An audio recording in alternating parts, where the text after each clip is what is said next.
ओम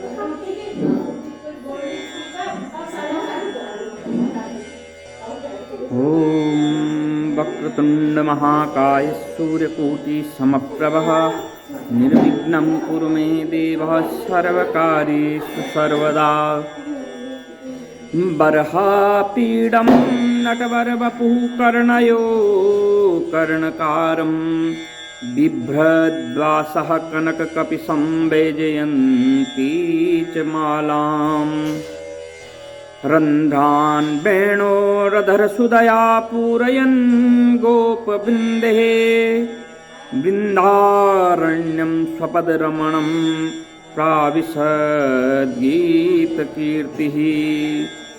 मेघानादघटा घटा घटघटः घाटा घटा दुर्घटा मण्डूकस्य वकुः वकुः वकवकुः बाको बको बूबको। विद्युज्योतिचकीमकी चकमकी चाकीमकी दृश्यते इत्थं नन्दकिशोरगोपवनितः वाचस्पति पातु माम्। वर्णानां मार्गसङ्गानां रसानां छन्दसामपि मङ्गलानां च कर्तारो बद्धिः वाणी विनायको। भवानी शङ्करो वन्दे श्रद्धा विश्वासरूपिणः यां यां विना न पश्यन्ति सिद्धस्वान्तस्थमीश्वरम्। वंशी विभूषितकरः नवनीरदाभात् पीताम्बरादरणबिम्बफलान्धरोष्टात् पूर्णेन सुन्दरमुखादधरबिम्बनेत्रात् कृष्णात् परं किमपि तत्त्वमहं न जानामि। नारायणं नमस्कृत्यं नरं चैव नरोत्तमः देवी सरस्वती व्यासं ततो जयमुदीरते। कंठे यस्य विराजते हि गरलं गंगाजले मस्तके वामांगे गिरिराजराजतनयः जाया भवानी स्थितिः। नन्दीस्कन्दगणनाथ रुद्रसहितः श्रीतुङ्गनाथ प्रभु केदाराञ्चल संस्थितो हि सततं कुर्यात् सदा मङ्गलम्। बोलो भवानी शंकर कैलाशपति महादेव की जय।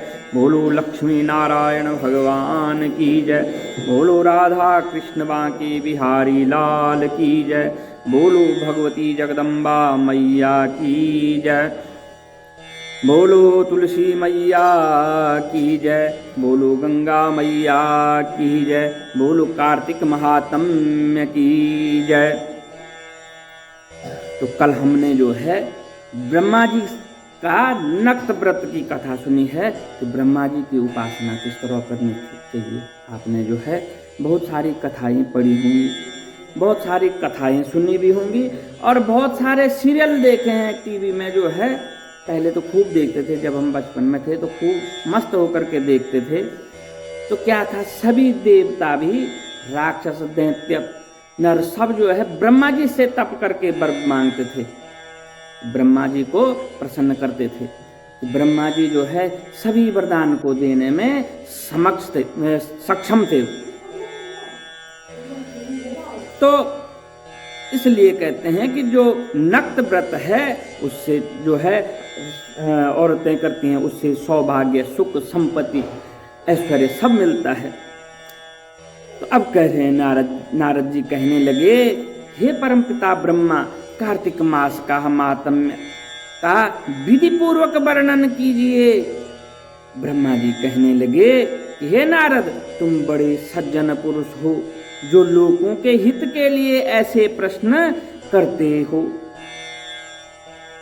कि जो है नारद तो सन्यासी थे, गृहस्थी नहीं थे, परंतु वो हमारे हित के लिए बार बार जो है कभी नारायण से, कभी ब्रह्मा जी से, कभी शिव जी से लगे रहते थे। प्रभु कुछ ऐसा बताइए जिससे ये धरती पे विचर रहे मानव हैं इनका उद्धार हो जाए।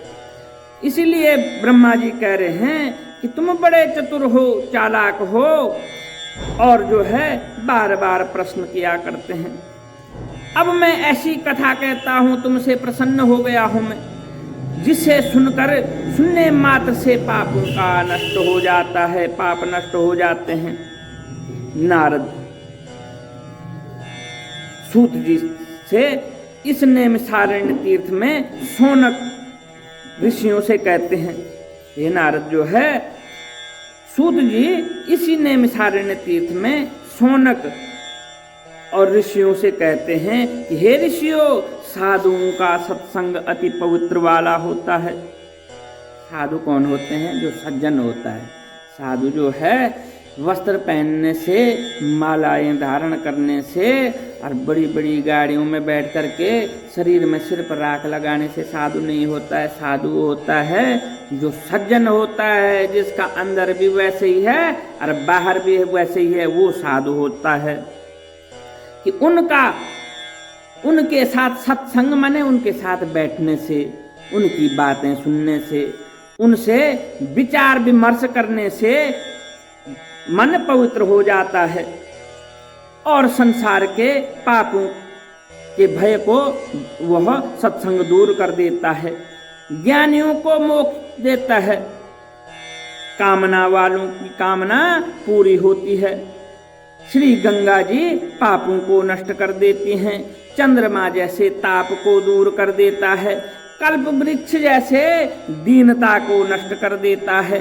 परंतु साधु समागम पाप, ताप और दीनता इन तीनों को नष्ट कर देता है। इसका आधा क्षण भी मोक्ष देने वाला होता है। जो जरा जरा भी जो सोचता है कि यार थोड़ा अच्छी बातें सुन लूं मैं, तो वह भी भले मोक्ष देने वाला होता है, उतना समय भी मोक्ष देने वाला होता है।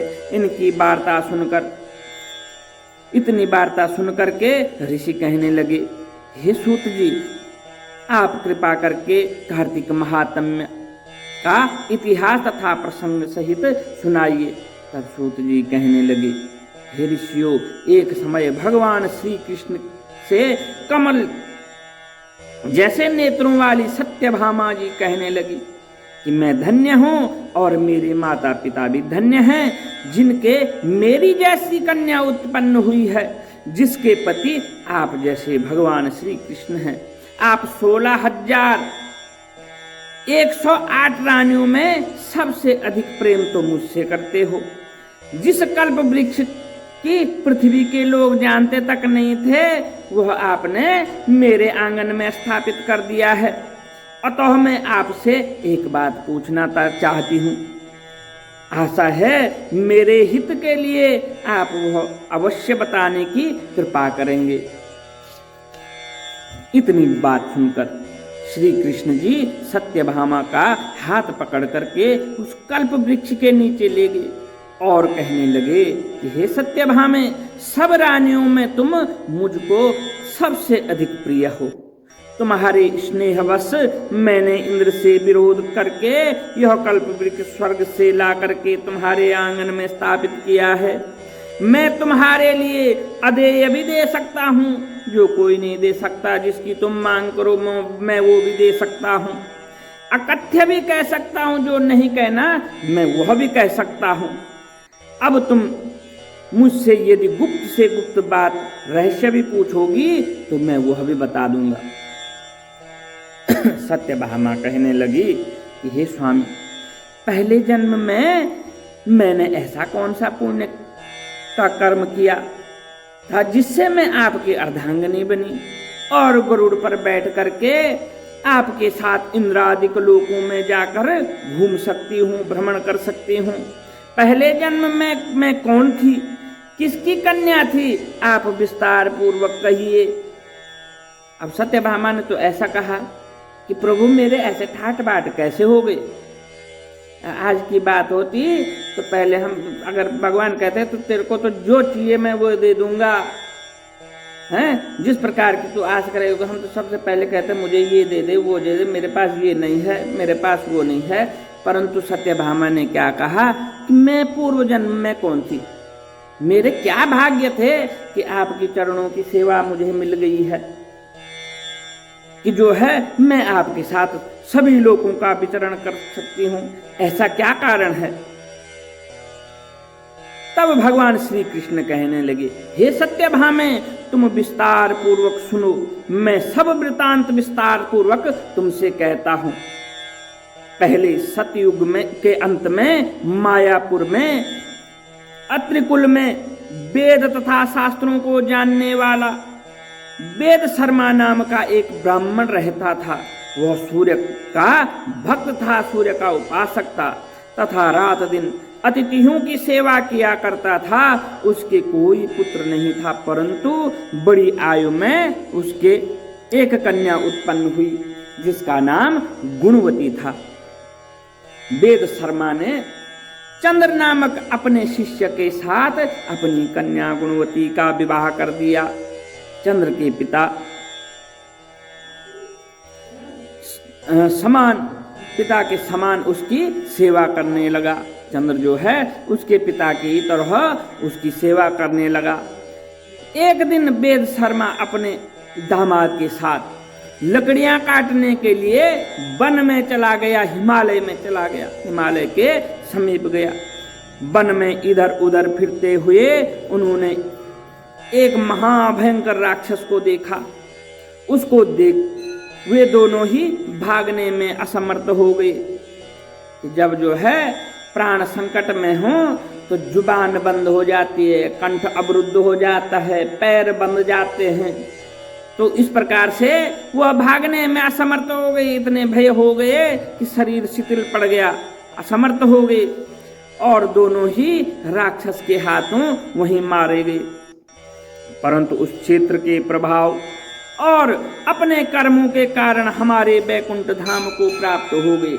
धरती पर कई क्षेत्र ऐसे हैं कि जहाँ पे जाना, जिस क्षेत्र का दर्शन करना, काशी का दर्शन कर लो, मथुरा वृंदावन का दर्शन कर लो, हैं केदार का, बद्री नारायण का दर्शन कर लो, किसी भी पुण्य क्षेत्र का दर्शन कर लो तो सभी पाप क्षय हो जाते हैं। परंतु दर्शन कैसे करने हैं? श्रद्धा भाव से, घूमने के भाव से नहीं। आज तो जो है 90% लोग जो है घूमने के भाव जाते हैं। मैं तो वहां देख के आ गया का बड़ा सुंदर है, तो घूमने के भाव से नहीं, भगवान की ढूंढ के भाव से जाओ कि भगवान यहाँ रहते थे, यहाँ पे रहे होंगे। वो दृश्य देखो, अपने मस्तिष्क में दृश्य देखो कि भगवान यहाँ पे रहे होंगे, वहाँ पे कैसे रहे होंगे, कहाँ बैठते होंगे, क्या करते होंगे। इस प्रकार से जो भगवान के धामों का विचरण करता है उसको अवश्य मोक्ष प्राप्त हो जाता है। तो इस प्रकार से बोले उस पुण्य क्षेत्र में मृत्यु के कारण कुछ जो है भगवान सूर्य नारायण के प्रभाव के कारण वो बैकुंठ धाम को प्राप्त हो गई। क्योंकि जैसे मेघ से बरसा हुआ जल सब नदियों द्वारा समुद्र में प्रवेश पा जाता है, वैसे ही गणेश, शिव, सूर्य, विष्णु किसी भी देवता की उपासना की जाए हमको ही प्राप्त हो जाती है। नारायण कह रहे हैं, श्री कृष्ण कह रहे हैं, आप किसी भी देवता की उपासना करो, पंच देवताओं की किसी भी की भी उपासना करो, सब मेरे पास ही। किसी भी रास्ते, किसी भी प्रकार से भक्ति करो, वह पहुंचेगी मेरे पास ही। इसी प्रकार वे दोनों सूर्य के भक्त हमारे दूतों द्वारा विमान में बैठा करके हमारे लोक को प्राप्त हो गए। उन दोनों का मरण सुनकर गुणवती बड़ा रुदन करने लगी। वह गुणवती जो है घर में रुदन करने लगी कि अब क्या होगा। पुकारने लगी, हे पिता, हे पति, तुम्हारे बिना मेरा निर्वाह कैसे होगा? मैं किस प्रकार जीवित रहूंगी? तुम मुझे छोड़कर कहाँ चले गए? मेरे अन्न और भोजन का प्रबंध अब कैसे होगा? इसीलिए रोता है इंसान, इसीलिए रोता है कि अब मेरा पिता मर गया, माता मर गई, अब मेरा क्या होगा? मेरे को कमा करके कौन खिलाएगा? मेरे को रोटी बना करके कौन खिलाएगी? इसलिए रोता है। इंसान बड़ा स्वार्थी होता है, क्योंकि जैसे ही समझ आ जाती है वो अपने तक सीमित रहता, सिर्फ अपने स्वार्थ के बारे में सोचता है, इसलिए रोता है। किसी को कोई दुख नहीं होता है, ये सत्य बात है। अगर दुख होता तो जीवन भर दुख करते, कुछ ही दिन में भूल जाते हैं सभी। तो इस प्रकार वो कह रही है, सत्य वचन कह रहे हैं कि वो कह रही है कि अब मेरा दाना पानी का क्या होगा? मैं खाना कहाँ से खाऊंगी? मेरे को कमा करके कौन खिलाएगा? अब मेरे लिए कोई ठिकाना ना रहा। इस प्रकार विलाप करती हुई वह वृक्ष की तरह मूर्छा खाकर भूमि पर गिर गई। और जब कुछ चेतना आई तो उसने घर का सामान बेच करके उन दोनों की अंत्येष्टि क्रिया की। अब देखो, शमशान बैराग होता है ना, एक बैराग होता है, एक शमशान बैराग होता है। जब किसी के साथ शमशान में जाते हैं किसी के अर्थी लेकर के, तो उस समय वहाँ बहुत से सवाल आते दिमाग में, ऐसे ही होता है, हमने भी ऐसे ही जाना है, सबने ऐसे ही जाना है। और वहाँ से फूक फाक के घर आए और नहाए धोए और भूल गए कि मैंने वहाँ क्या सोचा था। वो क्षणिक शमशान बैराग है। परंतु उस शमशान बैराग को जो तुरंत हृदय में धारण कर जाता है वो मुक्त हो जाता है। तो इसने क्या किया, गुणवती ने शमशान बैराग को हृदय में धारण कर लिया और घर आई अब कह के क्या करना है मैंने। उसने अपनी घर की वस्तुएं बेच दी, सब सामान बेच दिया और उन दोनों की, अपने पिता की और पति की अंत्येष्टि कर दी उस सामान को बेच करके। और मेरी भक्ति में सदा तत्पर रहने लगी। उसके बाद जो है अपने पास कुछ नहीं रखा और सिर्फ मेरी ही भक्ति करने लगी, वो नारायण की भक्ति करने लगी।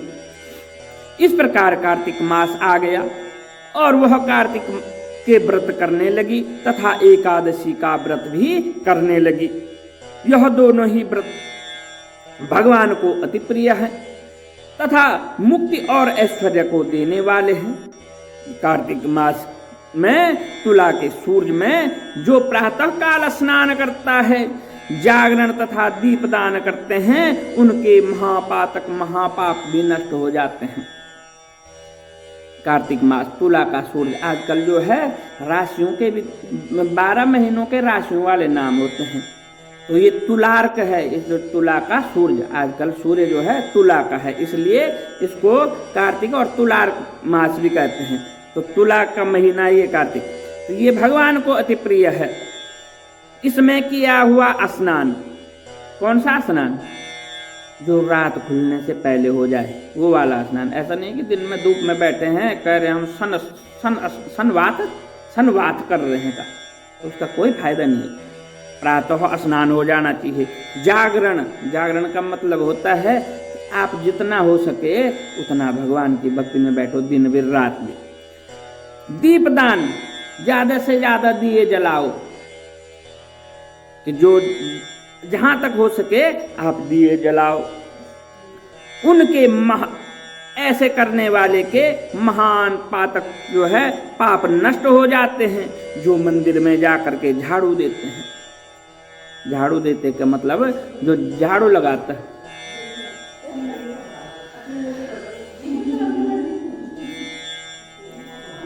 झाड़ू देते हैं या भगवान की पूजा करते हैं, वह जीवन मुक्त हो जाते हैं। जो तुलसी के वन की पालना करते हैं, तुलसी, हम तो एक पौधा बड़ी मुश्किल से उगा पाते हैं, उसकी रक्षा करना ही मुश्किल हो जाते हैं। लोग तो तुलसी का वन ही लगा देते हैं। लोगों का एक एक खेत पूरा तुलसी का होता है। जो तुलसी के वन की पालना करते हैं वह फिर इस संसार में आकर जन्म नहीं लेते हैं। एक समय जो है वह गुणवती ज्वर से पीड़ित हो गई। वह दुर्बल शरीर वाली गुणवती गंगा में स्नान के लिए गई। अतएव गंगा जी में प्रवेश करते ही शीत के मारे उसकी सब देह कांपने लगे। अब जो है इस कार्तिक के माह में जो नदी में जाकर स्नान करेगा, थोड़ा शरीर हृष्ट पुष्ट तो होना ही चाहिए, तभी स्नान करेगा। जो है अच्छों को जो है पानी का लोटा डाल दे, ठंड लग जाती है, हमको भी लग जाती है। तो वह तो दुर्बल हो गई थी, उसने अपना घर बार का सारा सामान बेच दिया। खाना मिल गया तो खा लिया, नहीं मिला तो नहीं खाया। वो भगवान की भक्ति करने में व्यस्त हो गई। अब जो है वो स्नान के लिए चले गई, शरीर बिल्कुल कमजोर हो गया। तो वो जैसे ही नदी में उतरी तो उसका शरीर कांपने लगा। शरीर कांप करके शीतल हो गया, वो वहीं गिर पड़ गई।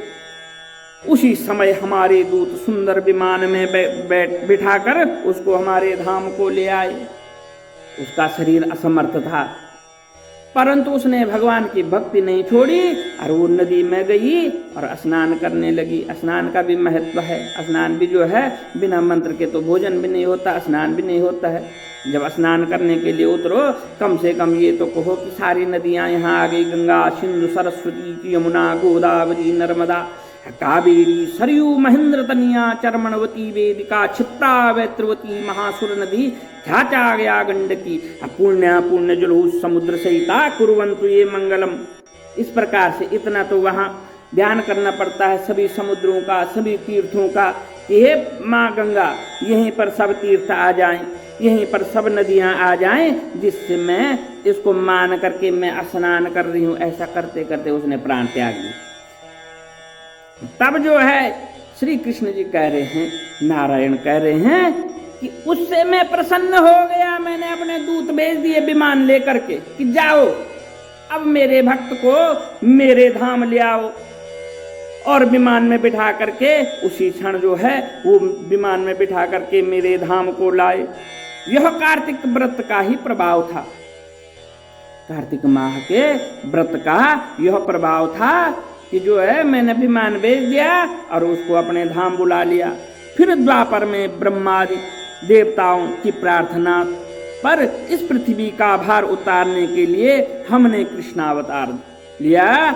उस समय हमारे ही सब देवगण यादव बने। सभी जो देवता थे वो यादव बन गए। तुम्हारा पिता वेद शर्मा सत्राजित हुआ, चंद्र शर्मा अक्रूर हुआ, और तुम गुणवती सत्यभामा हो गई। कार्तिक के व्रत के प्रभाव से तुम हमारी प्यारी हो गई। तुमने आजन्म तुलसी के वृक्ष का पालन किया, इसी से तुम्हारे आंगन में कल्प वृक्ष हुआ। तो तुमने जो है सारे जीवन पर्यंत तुलसी की सेवा की, इसीलिए तो तुम्हारे घर में कल्प वृक्ष का मतलब सभी सुविधाएं, सब ऐश्वर्य, तीनों लोगों का ऐश्वर्य सत्यभामा के पास था। इसीलिए हुआ कि तुमने तुलसी की सेवा की। कार्तिक में तुमने दीपदान किया, इसी से तुम्हारे घर में लक्ष्मी जी स्थिर हो गई। जो कार्तिक मास में तुमने व्रत आदि किए, उसी से तुम हमारी अर्धांगिनी हुई हो। जो कोई कार्तिक मास में व्रत आदि करता है वह हमको तुम्हारी समान प्रिय होता है। अन्य दूसरे जप तप ज्ञान दान आदि कार्तिक मास की 16वीं कला के बराबर भी नहीं है। इस प्रकार कहने का अर्थ ये है कि हम में से कोई भी सत्यभामा बन सकता है। सत्यभामा भी किसी ब्राह्मण की पुत्री थी, मनुष्य थी, परंतु उसने भगवान की ऐसी सेवा की कि वो प्रभु के परम पद को प्राप्त हो गई, प्रभु की अर्धांगिनी बन गई। तभी तो उसने जिज्ञासा की, प्रभु मैं कौन थी, मेरा ऐसा सौभाग्य कैसे हुआ कि मैं आपकी अर्धांगिनी हो गई। तो इस प्रकार से भगवान की जो सच्चे हृदय से भक्ति करता है वो भगवान के धाम को अवश्य प्राप्त करता है। बोलो कार्तिक महात्म्य की जय।